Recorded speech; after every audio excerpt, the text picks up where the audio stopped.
What's up, everyone? Welcome into another episode of That's Bingo Sports Podcast. My name is Joe Hendry. I'm joined here by my co-hosts once again, Jacob Beach and Kyle Eggers. Gentlemen, how you doing tonight? It's a national holiday. It is the debut of the big three of Kevin Durant, Devin Booker, and Bradley Beal. And not only is it their debut tonight, but they are playing the Brooklyn Nets with the return of Mikal Bridges and Cam Johnson. Just right into the deep end, are we? We're jumping in. I'm so excited. It's just, are we confirmed that they are playing? Because we've been here before, Beach. Well, no, so I should probably wait for that. But they are expected to play. Kevin Durant is probable, which we've had this issue before where he's probable and then doesn't play. Probably not playing. Yes. But assuming they all play, tonight would be their debut, and I am super excited for it. Yeah, I have a theory that they're just holding out into the playoffs so that they can get around the load management loophole and just not play all three until the playoffs. That's my working theory right now. It's a terrible theory. There's this one account on Suns Twitter that is just like holding to that bit. They're just like, he keeps putting out this tweet that's like, from what I'm hearing, we're not going to see any of Bradley Beal, Devin Booker, and Kevin Durant, all three of them playing until the playoffs. And he's like, these things take time. He's like, we're playing the long game here in Phoenix. And everyone's like, it just cracks me up every time I see it. That is hilarious. Well, apparently Beach has a date tonight with the Phoenix Suns and the former Phoenix Suns. So let's get in. Let's talk a little bit about the Suns, Beach. Who are they going up to the Nets? So what are you expecting to see tonight out of the big three if they are on the court together? I think Kevin Durant and Devin Booker will continue to show their insane chemistry together. I think Bradley Beal is still trying to get his conditioning up and get his wind and his cardio up to where it needs to be. So I'm not expecting too much from him. Last night in that Warriors game, you could tell that he just wasn't used to playing in an NBA basketball game yet. Like, he was missing a lot of shots just short. He looked tired. He looked gassed. So I'm not expecting a ton from him, but Kevin Durant and Devin Booker have been playing together now for the last few months. I think they're going to carry the load tonight, and it's going to be a lot of fun to watch them go up against Cam and Mikal. Yeah. That'll be a good time. If I had to give a prediction, I think tonight we're going to see KD. A prediction. I don't know what I just said. You mixed prediction and projection.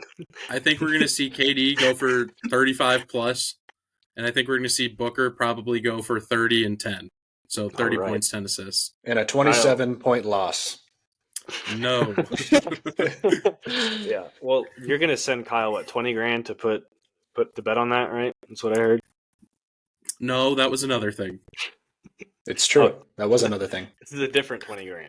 Yes, this is the other $20,000. No, I have Arizona is still plus money to win the Pac-12 regular season title, which is basically stealing money at this point. So yeah, that's the other $20,000. But as soon as you bet on it, it's not going to. That's how that works. That's why I'm not betting on it. I am though. I can't become a degenerate sports gambler. I'm already a degenerate sports fan as it is. I know. Kyle will be the reason U of A does not win the Pac-12 because he bet. Don't say that. Because of my $100 bet. Oh, that's funny. Taj Gibson is joining the Knicks. I didn't know he was still in the league, man. Why are we talking about that? Moving on. I was just like, I was checking ESPN earlier. It's not really significant, but I was just like, why is Taj Gibson still in the league? That is one of the moves of all time. What is he for an NBA team nowadays? Like, I don't get it. All I got to say for all the fellas out there, get you a woman that loves you as much as Tom Thibodeau loves Taj Gibson. Dude. Because I think he's been on a Tom Thibodeau coach team for the last 15 years of his career. Yeah. That's better than a guaranteed contract is a guaranteed coach. Like, yeah, you can travel and play everywhere and always have money. This is what it is, man. Yeah, man. Draymond Green last night with Yusuf Nurkic, man. What happened? Son of a off the field. What the heck was he doing? I'll tell you what he was doing. A roundhouse 360 punch. That's what he was doing. He had the audacity. He was trying to knock Yusuf Nurkic out. Yeah, after the game, he said, I wasn't trying to hit him. There is no way, dude. Did you guys see Nurkic's quote after he said that brother needs help? Yeah, I did not see that. That Maybe is hilarious. that Yusuf Nurkic press conference might have been one of the funniest things I've ever seen in a press conference. Like, he literally goes up there, he's like, yeah, I'm just glad he didn't try to choke me. And he goes, that brother needs help. And I was like, oh my gosh, Yusuf Nurkic is on one tonight. I just posted I posted in our little chat the picture of the quote. Oh my gosh, it's so good. I love that they chose that picture of hoodie Nurkic. That brother needs help. That is hilarious. Nurkic is kind of good. Beach, you were right. I'm sorry. I owed him an apology. I was not familiar with this game. Yeah, I was talking to my dad about it last night, and it's nice knowing what you're going to get from your center every night. Yeah, there's going to be nights where like Nurkic has an insane game against Jokic and scores 31 and has 10 rebounds, but every night your center is probably putting up 10 to 15 points, getting 10 rebounds, and playing decent defense. And with DeAndre Ayton, there were the nights he'd put up 25 and 15, or he could even get close to 30 and 15. But for the most part, he wasn't doing that. And then there'd be the nights where he would come out and he'd give you 10 and 6. And you're like, all right, well, what are we really doing here? So for Nurkic to be playing at that high of a level and be paid half as much, I mean, it's huge. It's a huge win for the Suns. Yeah. Is he the best Kitch in the league right now? No, Nikola Jovic from the Miami Heat would be that. He is a Vitch, not a Kitch. They're all. I don't want to say that. Okay. Redacted. Yeah. Before we get canceled. Oh, that's good, man. But I think it also helps too that Nurkic's expectations aren't what DeAndre Ayton's were. 100%. Ayton was supposed to be. He was supposed to be one of the guys. He was the number one pick and physical freak. Nurkic is like, no, come in and give me your 14 and 9. And stick with that, and you're doing your job. So I think that helps for sure. Yeah, that's certainly the case. And then with Nurkic too, he always plays hard. You never have to question whether or not he cares about playing basketball. And with Ayton, that was always the case. He would come in some nights and really play dominant, and then other nights he would be invisible and you didn't even know he was out on the court. So it definitely is the case. Just with Nurkic, there's a lot less expectations, and he's living up to those. But with DA, the expectations were so high. But, I mean, even if the expectations were at Nurkic's level, I still think he would be underperforming. So, I'm rooting for DA still, but the Suns got a deal in terms of they're paying their center half the money for similar production. So what you're saying is Yusuf Nurkic, that brother, does not need help. That brother does not need help. I actually have a fun question for you guys. Do you think that if you're DeAndre Ayton, that seeing Luka go nuclear just destroys your confidence? Because you're like, yeah, that guy, they passed on that guy for me. I feel like if it does, then you're soft. Well, he's soft. Yeah, I mean, he is. But I mean, that's one of those things of that is just so far out of your control. If that shouldn't have an impact, maybe it did, but that feels like one of those things where if that had an impact, then he was doomed to fail from the beginning. Yeah, I think it might play into it with his confidence, but at the same time, I think their career paths are just, in the fans' mind, they're always connected, but in their minds, I'm sure they're isolated. You're never going to be looking at that guy that's like, oh, he was drafted behind me, I got to show him up. You might do it in individual matchups, but you're not going to be, watching him every night and just being like, oh, they, took him over me. At least I don't think. Amon-Ra St. Brown would like a word. Yeah, I was going to say Tyrese Halliburton would like a word. He just rattled off everyone who was drafted over. There's literally I feel like every player that was drafted past 13 in any sport that's been relevant has one of those videos where can you name everyone that was drafted over you? It's yeah. Yeah. Shout out Josh Rosen. There were 9 mistakes made ahead of me. There was one after them. Yes. Wasn't Rosen the Mahomes draft? No, gosh, no. If that was, I might be suicidal. Gotcha. Beach? Weren't the Cardinals like working out Mahomes? They wanted him, right? Yeah, the whole story with that was we were working out a bunch of quarterbacks in that draft class because I think we had the 12th or 13th pick, and Carson Palmer was obviously basically at the end of his career, and we were wanting to bring in a young guy with Bruce Arians and start that process. And so we were working out Mahomes, Deshaun Watson. I can't remember who went number 1 in that draft, but we were working out all the top quarterbacks. And so it basically gave a signal to every single team that if you want a quarterback, you've got to jump the Cardinals. And that's what happened. The Chiefs jumped up to number 10, took Mahomes, and the rest is history.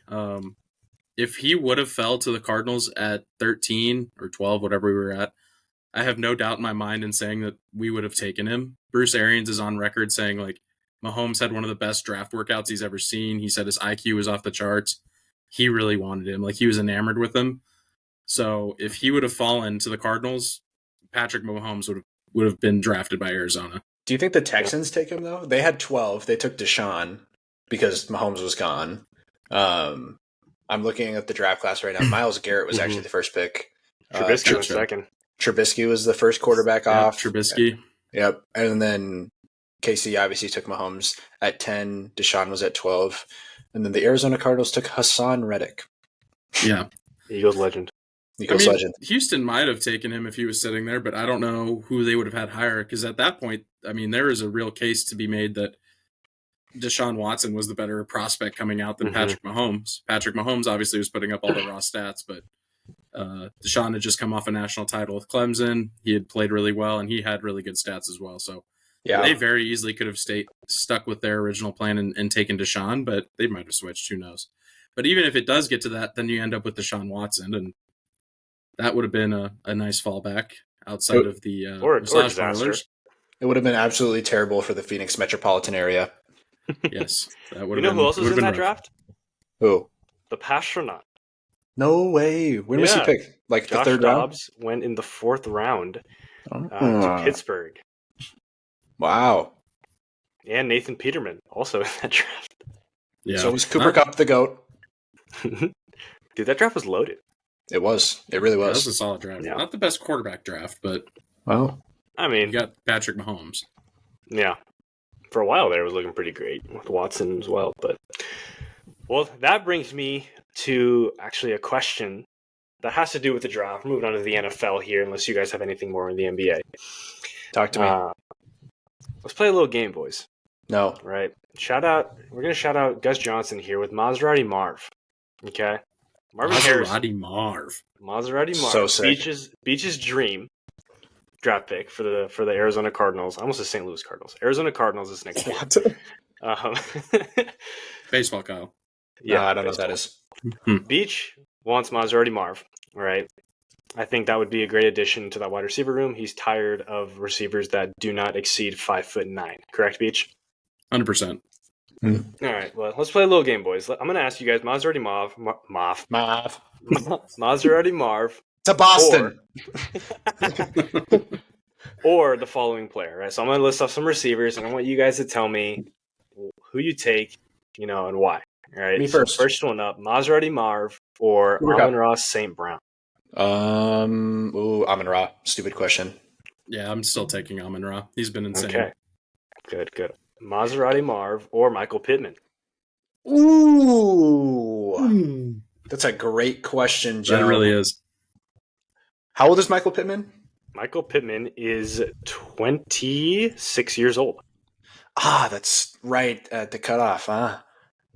I'm rolling the dice. Give me Marvin. All right. Beachy?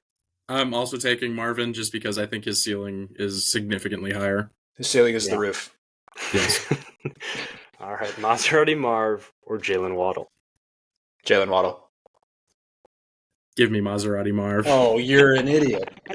I think Maserati Marv is a number one, and I don't think Jalen Waddle is. He hasn't had the chance to be a number one. I don't care. He caught 100 balls. You caught 100 balls. Here's one that I think is really interesting. Maserati Marv or Drake London? is Maserati Marv by a landslide. You think so? Like what? You think so? Drake London was a top 10 pick. People forget that. Yeah, wow. And Oh wow. London's insane. So I think that one's more of a debate than people are willing to admit. What about Jalen Rager or Maserati Marv? Oh, Yeah, that's how a great one. about Quentin Johnston or Jalen Rager? Ugh. Are those my Back to the only subject. options? Or Chris Olave, Maserati Marv. Ooh, Olave. All right. Garrett Give me Wilson. Marv. Oh my Oh gosh. my gosh, I'm Beachy. so high on him, man. I'm so high on him. I'm taking Garrett Wilson Wilson. over Marv. All right, taking- Beach. I'm taking Garrett Wilson. All right, so that's where you draw the line. Interesting. I don't know. Okay, here's one. All right. Brandon Ayuk or Maserati Marv. Marv. I'm taking Beach? Marv. I hate Brandon Ayuk. Yeah. My personal bias, I can't do it. Yeah, That's fair. I'm taking Ayuk there. you're bad Dude, Ayuk is a top 10 wide receiver in the NFL, and I die on this that hill team. in No. the NFL. Devontae Smith or Maserati Marv. Marv.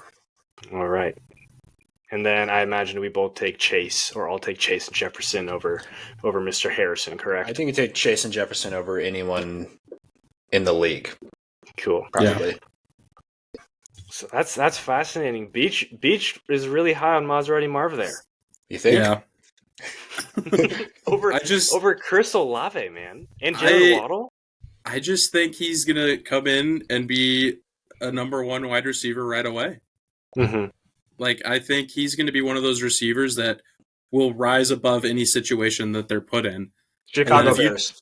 That's a good question. And then yeah, if you put him in any situation, he's going to make a quarterback way better. He's going to make your offense better. Like, that's just how I view him. I think he's that type of receiver. Mm-hmm.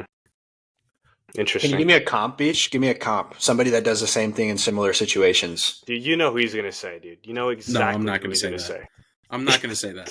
I trust Jacob Beach to not say that. I'm going to say the other one. Uh-oh.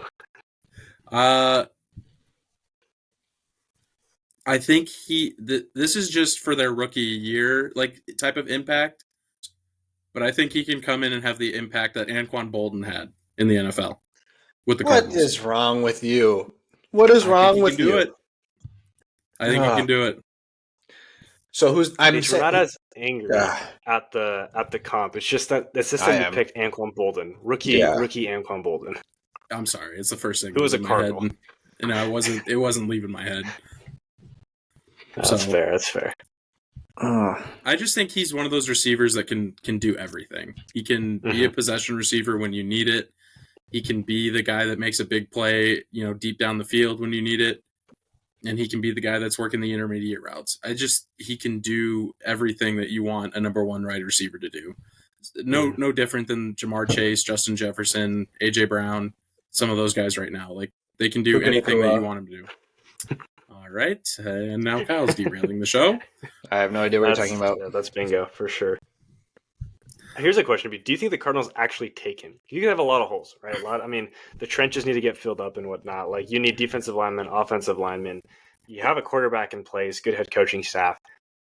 If given the opportunity, do you go the Bengals route and take your wide receiver over a blue chip Joe Alt type of prospect, or do they try to protect Kyler?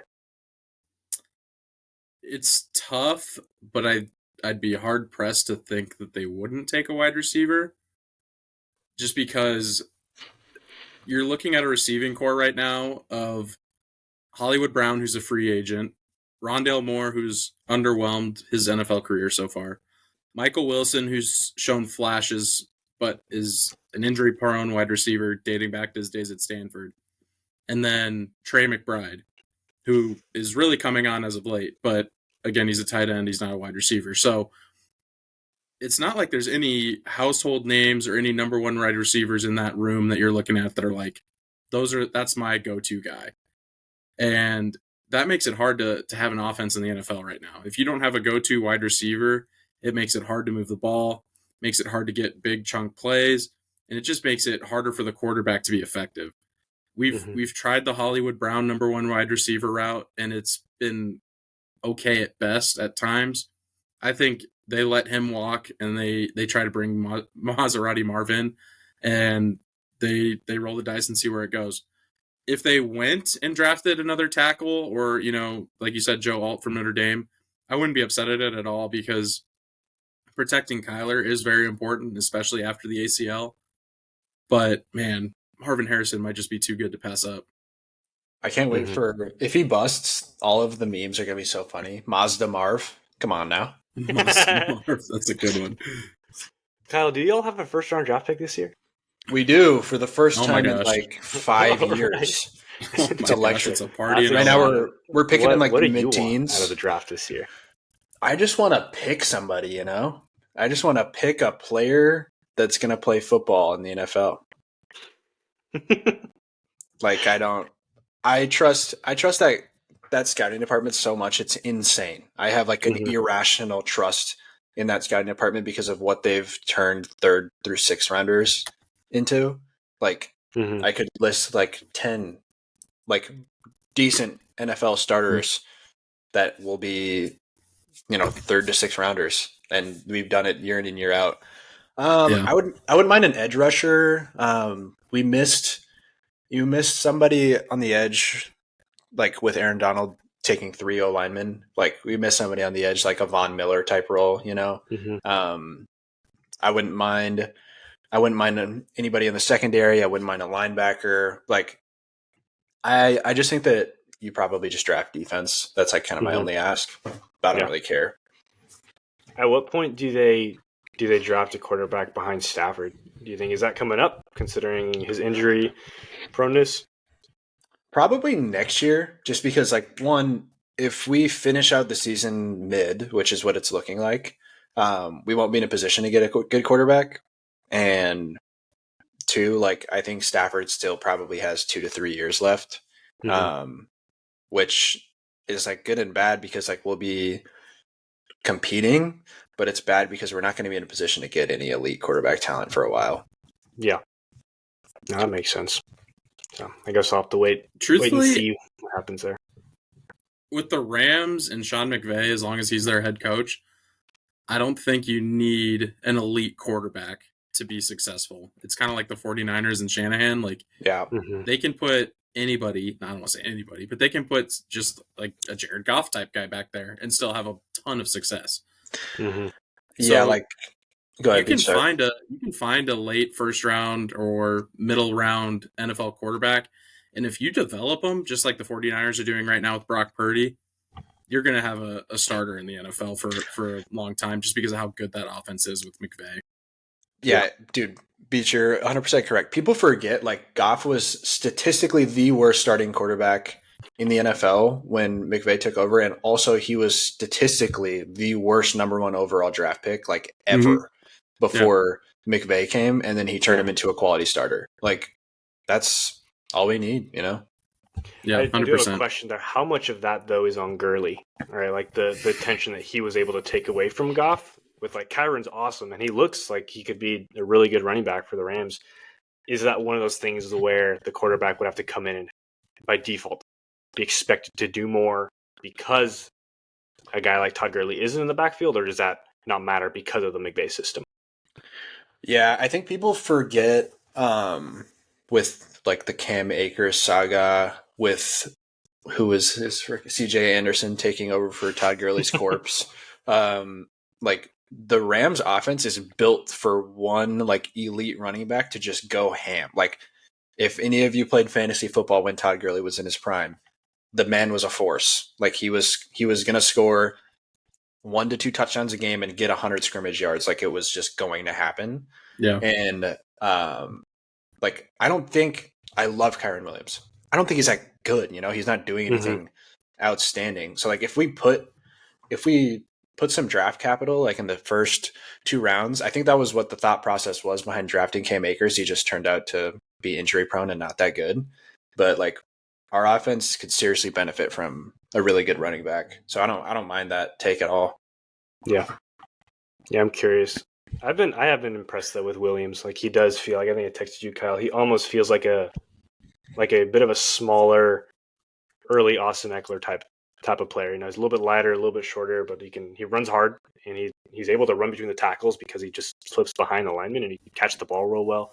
Not like any incredible tools, but just understands how to play running back well in the NFL, in modern NFL too, with the way that the running back position is played. He is Austin Eckler at home. He is. Well, moving on, Justin Herbert broke his finger, out for the season, and with it, it's Jover. So the season is over. So the season is over. The season was over as soon as it started, if we're being completely honest.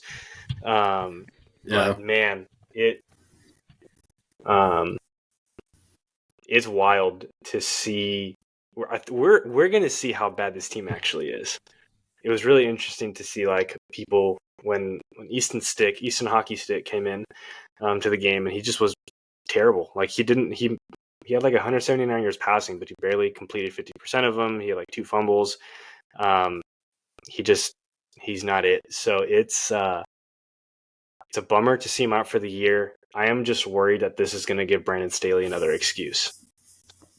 Oh, that would be so brutal. Oh my gosh. I hope you guys are ready for a bingo, but Joe, your Chargers season reminds me of the Cardinals season last year. Dude, that's what I told you. We are the Cardinals, but a year behind. I told you that. It's honestly weird how similar the seasons are because it's not a bad take. You guys came into the season kind of like we did last year with some hope after a playoff, like making the playoffs, and even though the playoff game didn't go how either one of us wanted it to or how the teams wanted it to, you came in with some hope, you came in with some talent, and then due to bad roster construction, injuries, and a lack of quality coaching, you are now in this position where you're down your starting quarterback and you are going to see just how bad this team is due to the coaching. And I think that's what I'm hoping for you guys is that as bad as Dean Spanos is, that he can somehow see like Staley's not the guy anymore. He just can't be. We've got to move on. And I think they'll get to that conclusion just because you have the franchise quarterback. You're in a big market in LA. You don't want to just become almost like the Clippers where they're forgotten about because they're so bad. So I think he is going to try to make the move to be competitive. But just like you said, there's always the chance that he sticks around another year because, hey, Herbert was hurt. We didn't have a chance to really get going with our full team. Yeah. Will we see Bill Belichick go to the Chargers? Dude, I wouldn't mind it. He wouldn't be my first choice. I want Harbaugh for sure. I would not mind Belichick. I don't think it'll happen though, considering he would want GM control as well. Yeah. I just don't know if John Spanos would be willing to do that. But like, I mean, I'm just sick and tired of first time head coaches, man. Like we've done that with Mike McCoy, Anthony Lynn, Brandon Staley now. Like I think the first one that had head coaching experience was Norv Turner before that. It was like in 2009, Norv had a couple good seasons. He's a frustrating coach, but he had his success with us. Yeah. We just need someone who understands how to coach a team, not some, I understand the Mike McDaniels and the Sean McVays and the Kyle Shanahans are awesome. They're exciting. But for every one of those guys, you have your John Harbaughs, you have your Mike Tomlins, right? Guys like that who, haven't necessarily always wowed you with their X's and O's knowledge, but they understand how to coach a team. They understand how to put players in positions to succeed, how to develop, how to hire good assistants, and how to maximize talent on the field. And I think that's just what we need. And that's what translates to wins. I would prefer to win than to be exciting. That's what I want. So, being a head coach is just so much more about controlling a team and having a pulse of the attitude of the team than it even is about X's and O's, because you can have your assistants teach the X's and O's. You can say to your OC, hey, this is what I want you to do. This is kind of the philosophy I want. And they can go out and they can coordinate that, right? And you can do that with your DC and say, hey, this is kind of the philosophy I want. And then that frees up the head coach just be in charge of the entire team dynamic and focusing on that. And I think that's where a lot of these teams get lured into because they see a Sean McVay, they see a Kyle Shanahan, they see a Mike McDaniel, and they're like, oh, here's these young, offensive gurus that are calling all the plays, they're calling all the shots, and they're, moving all their chess pieces around the board, and it's exciting, it's fun, they're putting up points left and right. But just like you said, for every one of those guys, there's a coordinator that flames out because he doesn't know how to manage the team. He just knows how to coach, the X's and O's. And so I'm Jonathan with you. Gannon. I'd like to see the Chargers kind of go that route too. Get some experience in there, get somebody that can kind of restructure the culture and change things there, because I think it's needed. Yeah. No, 100%. And we're like, it's just so evident to see too. Like we are never prepared to get punched in the mouth, as a team. We prior to this year, like we have been a very talented roster. And that's been the mantra for the Chargers since I've been a fan. It's talent, but never can overcome. And it's like we can put up points with almost anybody, but when someone punches us in the mouth, we fall down. We don't get back up. Mm-hmm. And it's like we can get someone in there who knows how to be like, all right, I can throw haymakers with you too. It can elevate some good talent and whatnot. So it's just tough to see, a guy like Herbert, who is so supremely talented, who's got his faults. I think this season especially, I've been able to see a lot of the faults in Herbert's game. I think sometimes he lacks. He doesn't always put a great touch on the ball. I think sometimes he lacks some anticipation, being able to understand where to put the ball instead of just, because he's so physically gifted, he's like, I can put the ball where I want it to be. He sometimes lacks some anticipation to lead the receivers, things like that. But at the same time, if you got a dude so talented who's already performed at elite levels, and it's fascinating. It's fascinating to see how a poor team can drag a guy down. 100%. Yeah. It's also something Kellen Moore, dude. Beach, I think you pointed this out last week or the week before. Dude, he's a problem, man. He's not good. Yeah. Like, he was Dallas Cowboys fans. I'm sorry. Like, I was ready to go to war with you at the beginning of the season, thinking Kellen Moore was not the problem over there. I'm seeing what you were seeing. Kellen Moore, like, he's got some cool gadget plays and he can fling the ball down the field, but gosh, man, that dude doesn't know how to coach an offense. And it's painful to watch. You got to run the dang ball. Well, we try, and it goes 2 yards every time. It's insane. To be fair, Austin Eckler runs about as fast as a 90-year-old grandpa at this point, so that doesn't help. But he's terrible. But I'll say one more thing on this. It'll probably come up again later based on this podcast. But one more thing before we move on. It's interesting to see the difference between when Joe Burrow got hurt versus when Justin Herbert got hurt. I saw several things on social media of people were saying when Burrow got hurt, it's like how they feel bad for Burrow. How the Bengals have failed Joe Burrow and whatnot. Versus when Herbert gets hurt, is he the reason that the Chargers have had such a poor season? So I don't know.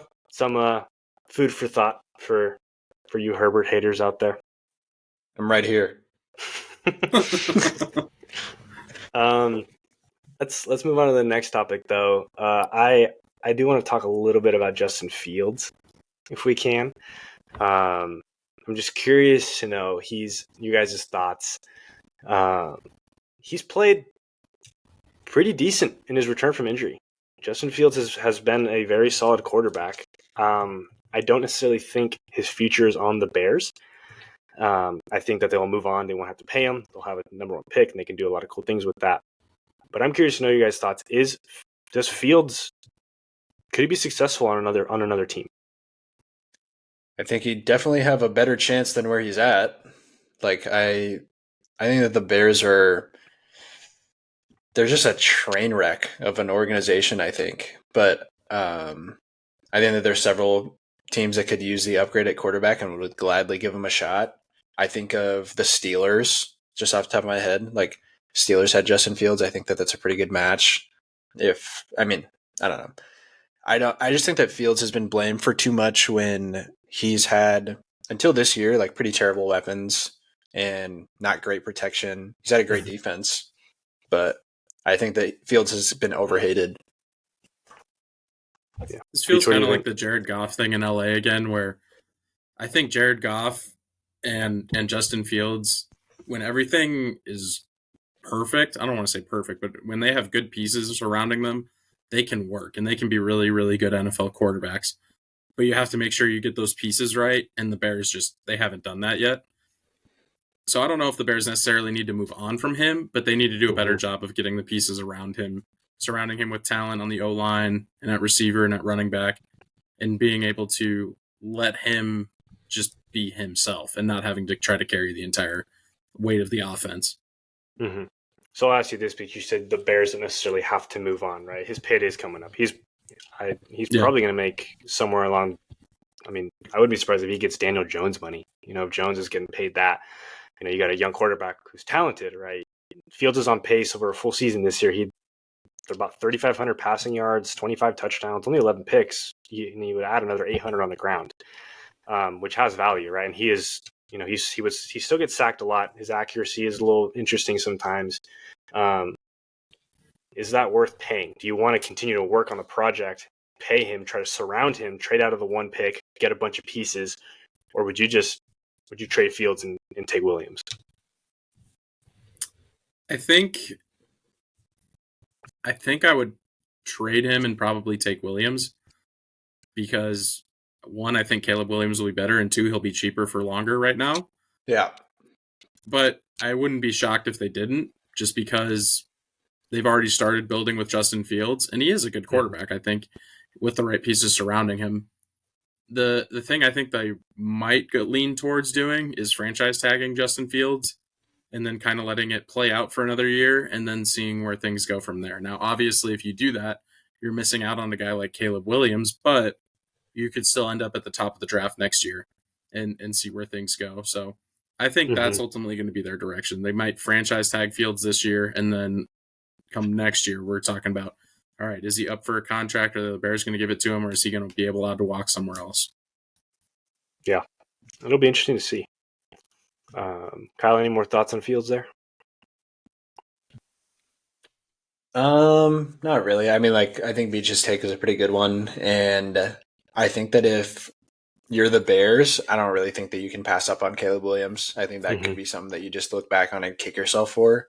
If I'm them, I'm taking Caleb Williams and trading Justin Fields as soon as I can. I think that's the same boat, especially since Fields is playing better. It's like his value's all-time high, probably, you could argue. Yeah. Mm-hmm. You could have a legitimate argument that Caleb Williams could, in a few years, be the best quarterback in the NFC North. Mm-hmm. Yeah. There's also an argument, too, that Caleb Williams is just Justin Fields. Williams' weaknesses are the same things that Fields struggles with. But I think Williams is just a better football player, though, so I would take him. Yeah, I get the comparison. I still think Caleb Williams is more dynamic, but I honestly don't get the comparison. Yeah, I don't think that they play similar at all, and I think that what makes Caleb Williams good is his improvisation, and when Justin Fields' idea of improvisation is tucking the ball and running, I don't really see, I don't see it, but I get it. That's fair. Let's move on to the absolute disaster class that the Miami Dolphins put up in the last 2 minutes of the game on Monday. Trasher class. Dude, did you guys catch that game? Yeah, I did. It was a pretty good game, but not a good game. It was just a close game, you know? Yeah. I up 14 with 5 minutes left? 3 minutes left or something like that? 3 minutes left.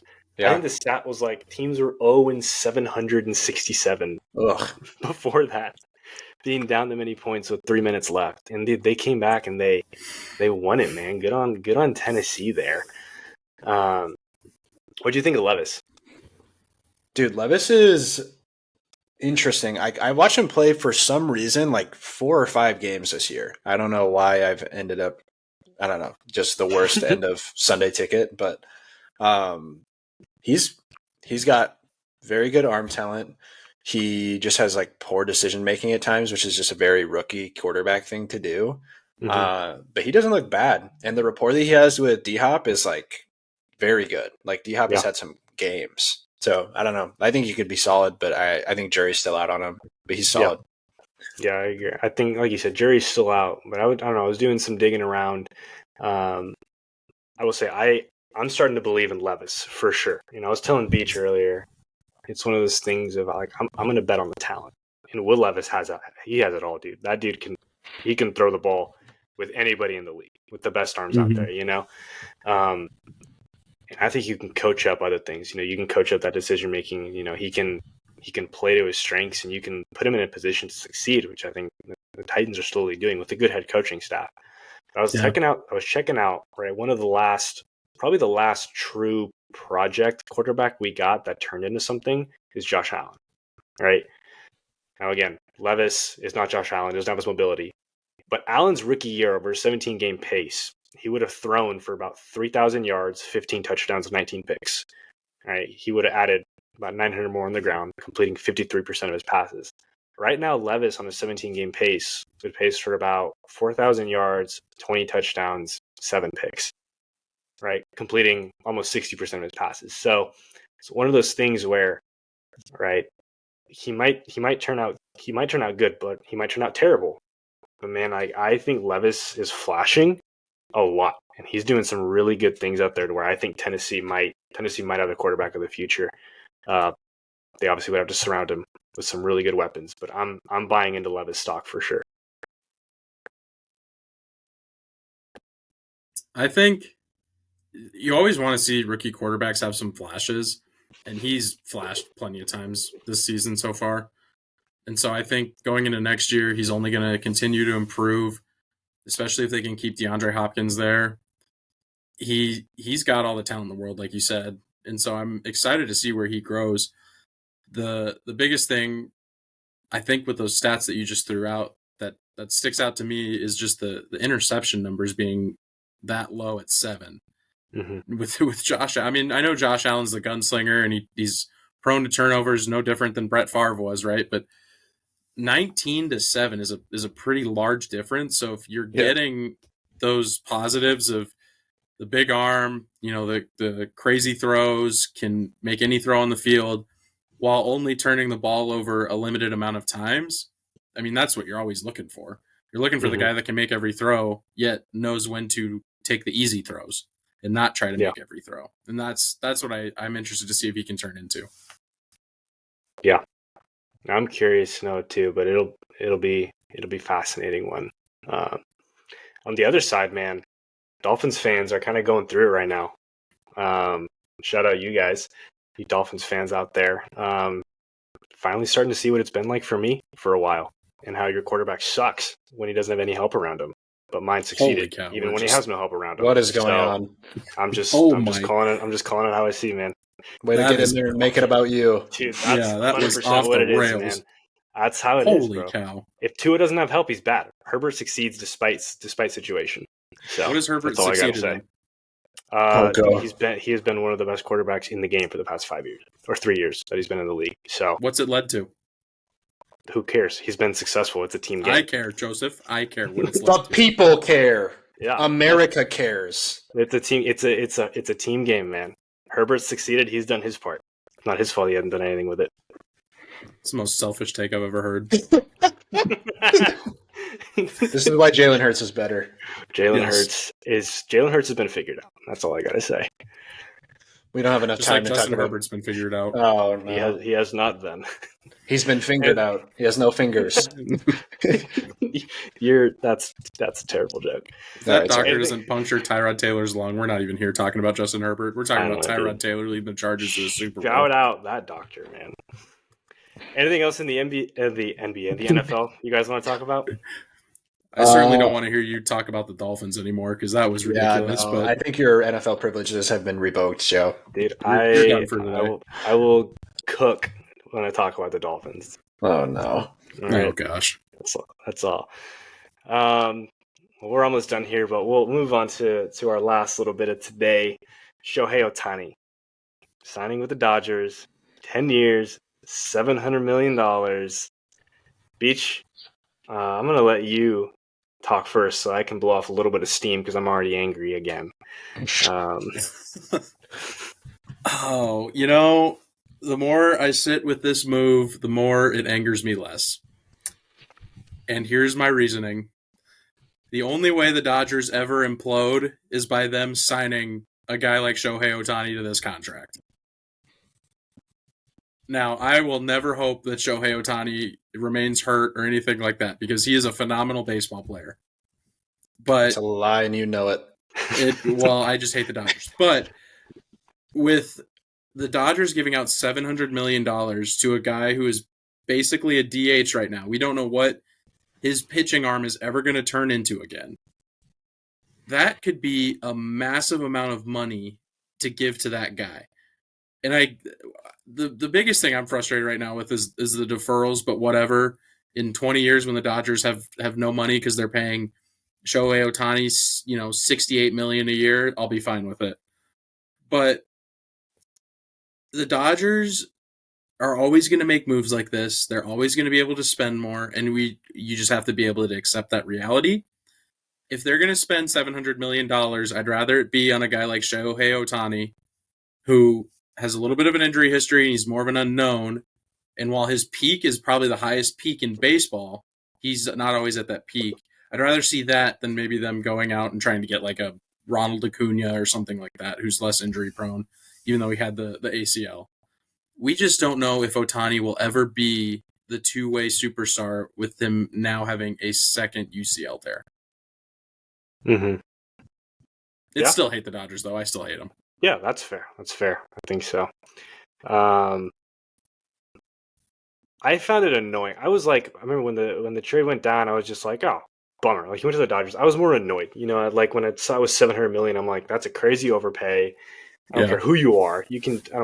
Like, the best hitters in the game get paid $300 million. The best pitchers also get paid like $330. Like, he surpassed 2 contracts for one hitter and one pitcher. Right.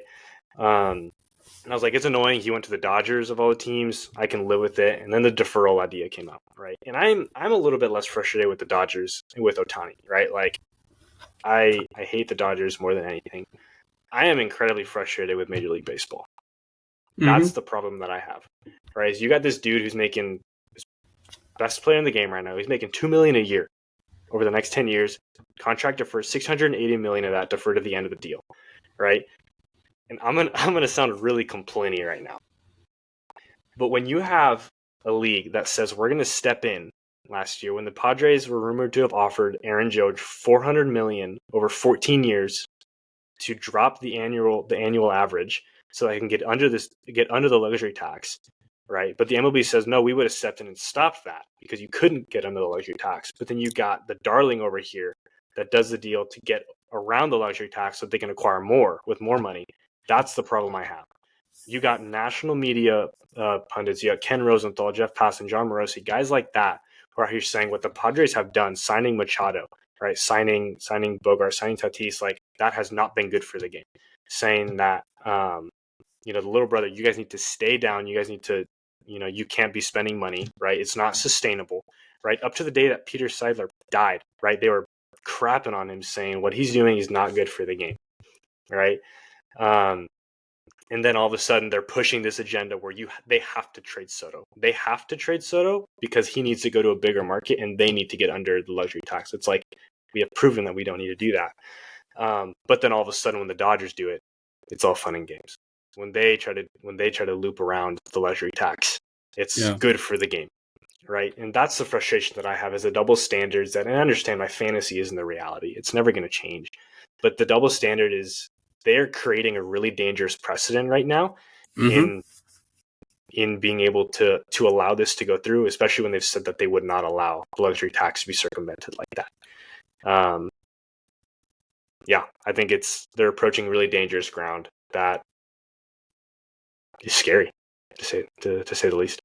I don't get why does baseball not have a salary cap? I don't understand. Like, can you guys explain that to me or no? The players didn't allow it. Basically, it's part of the collective bargaining agreement where the players basically haven't really allowed a salary cap. Is my understanding of it, at least. I could be wrong, but I think that might change. Actually, I think there's going to be a lockout next season because of this deal. I think players are going to be like, wait a minute, and our teams and whatnot, they're going to be like, hold up, we can't let this happen. If you're going to let the team that with the most money get under the luxury tax like that, we should be able to do it too. So, but I think I used to be a proponent for no salary cap, and now I'm kind of on board with that. I also think there needs to be a salary floor, if I'm being honest. Yeah. I think the biggest thing is the players didn't want to give up the 10-year, 14-year contracts, right? There's something to be said about getting paid for a lot of years, even if you're not at your peak. And they don't want to go to a model more so with like the NBA where it's like the max you can get is 4 years from a team that you're not playing for or 5 from the team that you're with. And it's like they didn't want to drop down to that. So they're like, we would rather deal with no salary cap and teams just spending a bunch of money so our contracts stay inflated. Mm-hmm. And I'm with Joe. Like, I think the salary cap I'm more of a proponent of it than I think Joe was before. I think it needs to be instituted into Major League Baseball. I think it's dumb. And I also agree with the salary floor. Like, I think it's dumb that you can have the Dodgers paying MLB teams payrolls in 2 to 3 guys versus just like you said, like with the Oakland A's paying $30 million a year for their entire team. And I get that the Oakland A's aren't going to bring in as much money as the Dodgers. That will always be the case, but you got to get owners in here that want to spend money. You've got to get owners that are invested in their teams more so than just taking a paycheck every single week and saying, this is what we're using it for, basically. Like, we need to have owners in the game that are invested and want to see their team succeed and put winning products out on the field. Now, that's going to look different in a smaller market than it is in a big market like LA or New York. But there's still small market teams, just like you said, Joe, with the Padres, that can go out there, they can invest money into their teams, and they can bring, perennial winning teams to their cities. But some owners just don't want to do that because, one, it's difficult, and two, it requires a lot more money.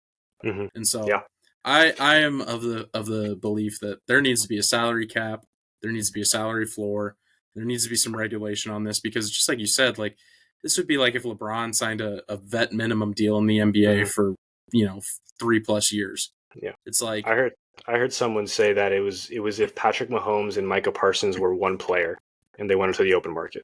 Yeah, and then they're getting paid a vet minimum to surround them with more players. Yeah.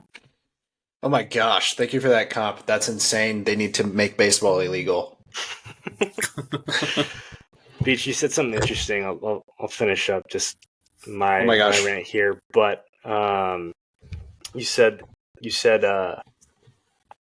right, like baseball needs more owners that are willing to pay up and like invest, and that's something Seidler did. Peter Seidler did with the Padres, and he got crucified for it. Like, dude, every big major league person, they hated him because he put all these big markets to shame. He's all of a sudden trying to, as they're trying to the MLB's actively trying to move Oakland to Las Vegas. He's saying, no, like we can spend money too, right? And then so the Padres get a whole bunch of crap for doing what they're doing, but then all of a sudden Oakland for spending no money, right? They get rewarded, or their owner gets rewarded, gets to move to a bigger market in Vegas, put more money in his pockets. So I think the MLB, Rob Manfred, is just a very corrupt league right now. That, and to be completely honest, I think it's approaching the idea of collusion with some of their big market teams, which again is a really dangerous place to be. And I think we're going to see a lockout here sooner rather than later again. Can I bring something up that's not baseball? Go for it. That's enough baseball talk for today. Draymond Green just got suspended indefinitely. Really? Indefinitely. Yeah. He's suspended for forever. That dude's suspended till forever. Forever. That's what that means, right? Indefinite. That's hilarious, man. That brother's getting help. How long do you think he'll actually be out? Probably like a month. I was thinking about it yesterday. It's at least got to be like 10 to 15 games, if not longer. Yeah. And definitely, like, could we see something where they do like a Ja Morant 25-game suspension? Possibly. Because this isn't an isolated incident at this point. Like, it's continuous. Like, at some point, there's got to be like dude, we're not letting you do this anymore. Like, this is years and years of repeated behavior. Like, He's Stop. Vontaze perfect on the NBA wood. If I am Adam Silver, I am instituting technical foul accelerators where, okay, hear me out. This is a crazy idea, but what if every time you got a technical foul over a certain limit, your fine doubled? So, like, what if Draymond was like, okay, cool.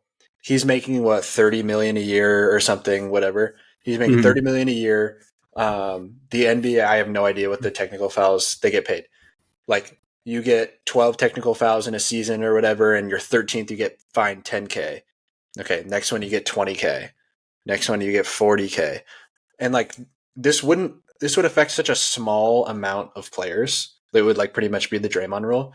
Because how many technical fouls did he have that one year? But like, I don't know. If he's so deep into the accelerators where he's losing half of his salary or something, if he continues to like do what he's doing, he would stop trying to kill people on the court, I think. But yeah, that's just me. Well, it's not even the technical fouls; it's the flagrant fouls.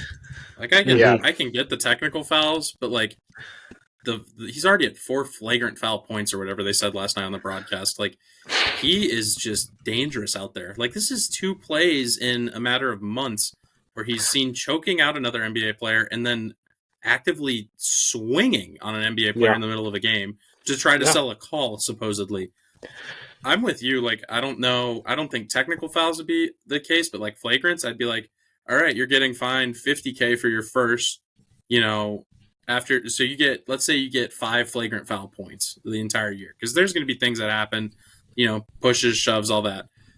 But then as soon as you cross that, boom, you get 50K. Then it's 100K. Then it's, 200, whatever it might be. Mm-hmm. And then there should also be a rule in there that talks about repeat offenders. Like if you've ever crossed that threshold in one season before, you could be classed as this, where your next, like after your first flagrant foul of that season, the next one you're jumping right into that, that bracket of having to be fined.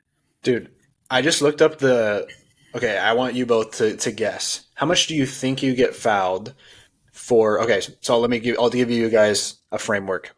Technical fouls 1 through 5, you get fined a dollar amount. Technical fouls 6 through 10, you get fined an additional dollar amount. Technical fouls 11 through 15, you get fined a higher dollar amount.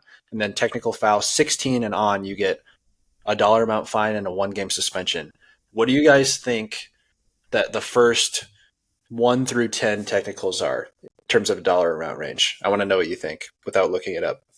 I want to say it's like 25 to 50K. Joe, what do you think? I was going to say 15. It is $2,000. That's way too low. $2,000 for technical fouls 1 through 5, $3,000 for technicals 6 through 10. The highest fine for technical fouls 16 is $5,000. Yeah, but I don't think technical foul is the right way to look at this, because these aren't technical fouls; these are flagrant fouls.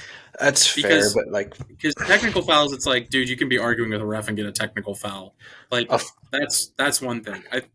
Is there a language for the flagrant fouls? Because that's got to be the one that it's also $2,000. Yeah, if that's the case, then that's got to be, and maybe it's not even because like if there's a dude on a minimum contract, I'm not saying take his entire salary. But like, there's got to be escalators based on how much you make. Like, if you make this much amount, you can get, or it's like a percentage. Like you get fined 5% of your salary. Dude, yeah, I don't know. They got to do something. I'm sure that the league office is just in shambles right now because this guy's a legitimate danger to the people that he's playing against. Like, it's insane. Yeah.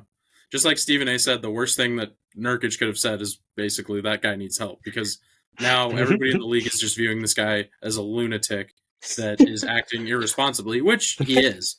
Yeah. So it's like he's doing himself no favors. I don't know if we're going to see him back this year, to be honest. Like, how long does he sit out? I don't know, man. I wouldn't be surprised if by any number of games. If he's back 2 games from now, I'd be like, yep, that's the NBA. But if he's also gone for the rest of the year, I'd be like, yeah, that's kind of fair. There's no way it can be that quick, because he was already out 5 games for the choking thing. So he's got to be. It's got to be double digits. It's got to be at least 10, and I think it's probably going to push closer to 20. I hope. Yeah, it was a terrible look for the NBA, so I bet they're pretty pissed off. Oh my gosh! I just got another notification. Draymond to receive counseling. Good for Draymond, man. Yeah, I anger imagine management. that. I Bad imagine that brothers being didn't help. like the Office episode where Michael's trying to get counseling from Toby and he's just not having it. That's how I imagine those going. I can't imagine. Let's pray for Draymond Green's counselor. The thing that's rough too is like Draymond Green's doing all of this, and he is a eighth of the player he used to be. Not even close. Yeah.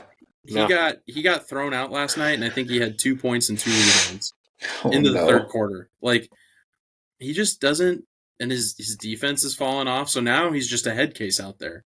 Like there's gonna always be those games where he brings some of that peak Draymond back, but then there's gonna be games like last night where it's like that dude took like 3 threes and none of them were even close, and it was like, oh my gosh, what are we watching from this guy? And you can't bench the guy, I'm sure. Well, yeah, the Warriors.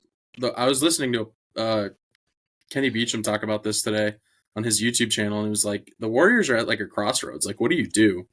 Like, this core is now aging. Obviously, Steph is still Steph, but Clay doesn't look like he used to look, and he can't defend at the level he used to defend. So now it's like you're basically stuck with a catch-and-shoot shooter who's getting paid more than that or wants to be paid more than that. And then you're stuck with Draymond, who is just a lunatic that really isn't providing any on-the-court value. Mm-hmm. Where do you go from here? Like, it's going to be interesting to see what they decide to do because it finally might be here where we're saying this is the end of the Warriors dynasty. Yeah. I think that punch was the end of the Warriors dynasty. There is a trending Twitter tag right now that is free Draymond. Of course. No. Yeah. Shout out to the Warriors fans. Yeah. Shams reported today that he was offered a 2-year, $48 million deal at the beginning of the season, and he obviously didn't take it.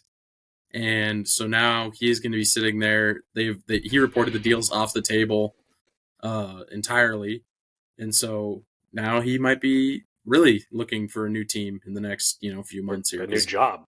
Draymond, you are a Shanghai Shark. I hope the Wizards sign him. Oh, the Virginia Wizards. The Virginia Wizards, baby. Jordan Poole and Draymond Green. It's gonna be a UFC pay-per-view. Hilarious, dude. I would tune into every Wizards game. Oh, no, you would not. Dude, if they get old and do the YouTube boxer thingy and both of them box, I will pay whatever they're charging to watch that fight. 100%. That's funny. Well, you boys got anything else top of mind that you want to mention before we finish up here? No, go Rams. Kevin Durant is officially available tonight. We are going to see the Big Three debut. Yes, they are. I don't believe Stop it. He's going to do the pregame dance, the Achilles dance, and then he will be never seen again. Oh, just like last year when he went out for warm-ups for his home debut and then snapped his ankle. Yeah. Yep. We'll let Beach get to his date here, but thanks for listening today. You can find more of us on X, on Instagram, TikTok, and YouTube at That's Bingo Pod. We will see you guys next time. Deuces. Love you, bye. Peace.